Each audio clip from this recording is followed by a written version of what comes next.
আমার হাতে যে গাছটি দেখতে পাচ্ছেন, গাছটির নাম আইস্টলি বা আইসশাওড়া নামে পরিচিত। আইস্টলির বৈজ্ঞানিক নাম গ্লাইকসমিক পেন্টাফাইলা। গ্রামীণ পরিবেশে জন্মানো অত্যন্ত উপকারী একটি ভেষজ উদ্ভিদ। অঞ্চলভেদে এটি মটকিলা বা আইস্টেল নামেও পরিচিত। ডায়রিয়া, জ্বর, সর্দি, কাশি ও চর্মরোগের চিকিৎসায় এই গাছের পাতা ও মূল দারুণ কার্যকারী। পাতা ও মূল স্বাস্থ্য উপকারিতায় বিরাট ভূমিকা পালন করে। ডায়রিয়া, আমাশয় ও বদহজম বোধে এর পাতার রস অত্যন্ত উপকারী। এর পাতার রস সর্দি ও কাশি ও জ্বর উপশমে দারুণ কাজ করে।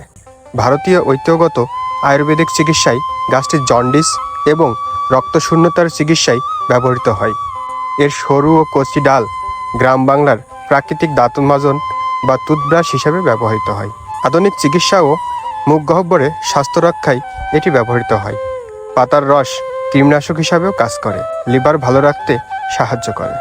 গাছ নাই, ঔষধও নাই, গাছ লাগান, পরিবেশ বাঁচান।